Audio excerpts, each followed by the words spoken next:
Ya Ali Madad, and welcome everyone to Ismaili Dialogue.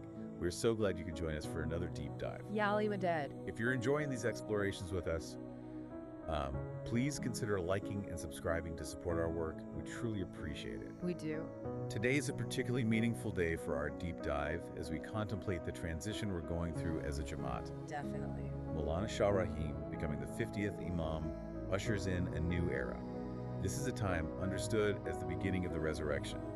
It comes, of course, after the passing of our beloved 49th Imam, Maulana Shah Karim. A profound moment indeed. This new era is also referred to as the Mahdi's era, and our hearts are with his children, Prince Irfan and Prince Sinan, sending them our blessings and best wishes. Absolutely. And on a personal note, a very happy third birthday to my own dear lion cubs, Hussein and Abbas. Wonderful. Now, the topic you all brought to us for this deep dive feels especially relevant given this moment of transition. It's the esoteric meaning of Al-adha through the lens of Ismaili Gnosis. A rich topic for sure. It invites us to really consider the deeper themes of sacrifice and succession. Our goal today is to go beyond the familiar narrative, to uncover the profound spiritual truths that lie at the heart of Al-adha. So much more than just the surface story. Absolutely. It's all about the inner meaning. All right, let's dive in. Let's start with the story itself. Okay, so the story Al-adha, most of us know it. It centers on Prophet Abraham receiving this divine vision. Right. A command to sacrifice his son Ismail. And as Abraham prepares to fulfill this incredible test of faith, God intervenes. Miraculously, a momentous sacrifice is provided in place of Ismail, traditionally understood as a ram. This narrative holds a very significant place across the Abrahamic faiths. Absolutely. It's the foundation. That's the story many of us grew up with. Yeah. But for Ismaili Muslims, our sources guide us to understand that this is not simply a historical event. There's a deeper layer, a profound esoteric interpretation, or tawil, that reveals the inner reality, the hakika beneath the surface of the story. What we come to understand is that true sacrifice isn't a single act, but rather the Imam's continuous sacred dedication to guiding humanity. That's the core of it. So how do we get there? Well, the key is to remember that according to the Holy Quran, specifically in Surah Al-Baqarah, verse 2.124, Hazrat Abraham himself was appointed by God as the Imam of his time. Oh, okay. So for us as Ismaili Muslims, we're always looking for that deeper meaning, that tawil, and this Imam, this divinely ordained leadership, continues in Abraham's progeny. I see. So when we talk about sacrifice in this Ismaili context, it's not just about offering up something external. Our sources really emphasize that sacrifice here actually means to make sacred. And this concept is woven into the very essence and role of the Imam. Right, exactly. The Imam carries the immense weight and responsibility of the imamate. And in doing so, they make the ultimate spiritual sacrifice. Not by giving something up, but by consecrating their entire being and life force to this divinely ordained role. A lifelong dedication to the perpetual service of God and humankind. This continuous devotion is really the true embodiment of sacrifice in this context. So the interpretation gets really interesting here, because the divine command for Abraham to sacrifice Ismail wasn't a literal instruction for physical sacrifice.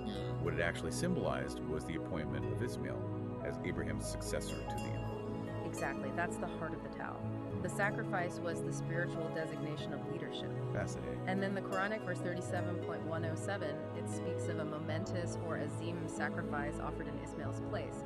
And here our understanding deepens even further. So it's not just a ram. Right. The momentous sacrifice isn't just about the ram. It's understood as Abraham's subsequent appointment of a second son, Isaac, to also hold the imamate. So they share this immense responsibility. Interesting. So this idea of the Imam's role as a living sacrifice leads to a certain dynamic within the Imanat itself. We have Maulana Ismail designated as the permanent Imam, Imam Mustaqar, the one firmly established in the spiritual lineage. Exactly. And then Hazrat Isaac becomes the entrusted Imam, Imam Mustauda, serving as a deputy, a custodian, even a veil or hijab for the permanent Imams. This duality within the Imamat points to a really essential balance between inner spiritual wisdom and the outward practice of faith. A very profound concept. A veil. Yeah. That's such a powerful image. And our understanding is further enriched by the scholar Henry Corbin, who suggests that the wrong itself in this esoteric framework actually symbolizes Isaac. Yes, Corbin offers a valuable perspective. He helps us see how Ismaili Gnosis views Ismail as the spiritual heir.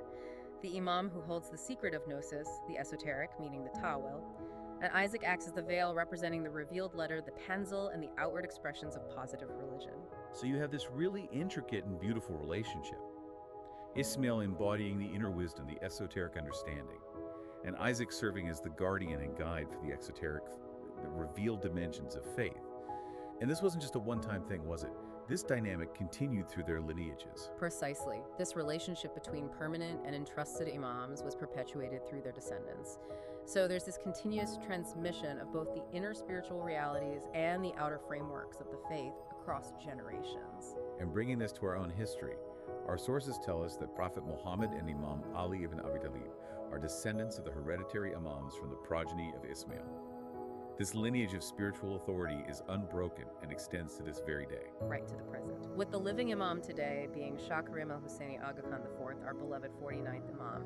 And seeing this historical and spiritual continuity is key to understanding our present moment. Absolutely, and the sources make this powerful connection, highlighting that the spiritual sacrifice of Prophet Abraham and Maulana Ismail is embodied in the person of Maulana Hazar Imam Shah Karim al-Husseini Aga Khan IV. That's right.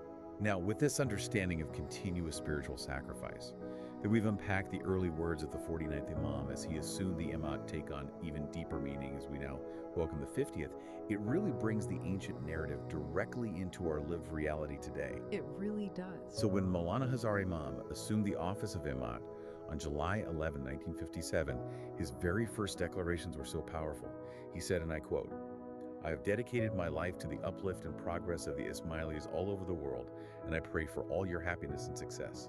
What a profound commitment right at the beginning of his Imam. Absolutely. And he went on to emphasize this unbroken chain of dedication to service and spiritual leadership by referencing his grandfather's legacy. Right. He said, "My grandfather dedicated his life to the Iman and Islam, both of which came first and above all other considerations. My life as his will be dedicated to the service of my followers." So powerful. And, reading these words within this framework of sacrifice as lifelong dedication, it's deeply moving. Our sources also share a quote from a 1969 interview where Maulana Hazar Imam speaks very openly about the responsibilities of Imam. Yes, in that interview he says, "I hardly have time to think about myself. I have my moments of fatigue, anxiety, but without the feeling of abandonment. I am engaged. I have to weigh to consider to try and make a wise decision. But with my advisors, I escape the isolation. Responsibility is a burden we love. I received from my grandfather responsibilities that are heavy but not burdensome. This is not a burden. It is a pleasure to devote oneself to such a community to work for people. The responsibilities are a burden that we love to wear." Responsibility is a burden we love. That phrase really captures so much of what we've been exploring today.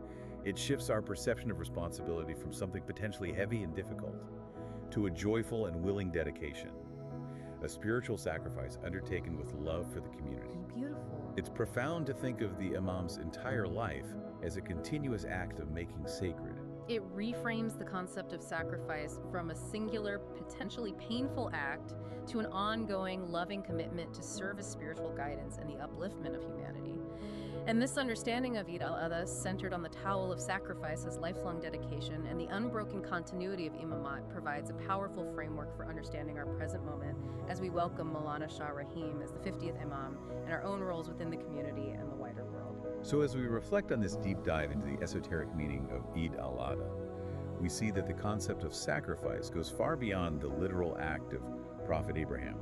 It represents a lifelong dedication to spiritual leadership and service, a tradition carried forward by the Imams throughout history. And to all of you listening today as you navigate your own path, consider how this resonates with you. How can you dedicate your efforts to a greater purpose?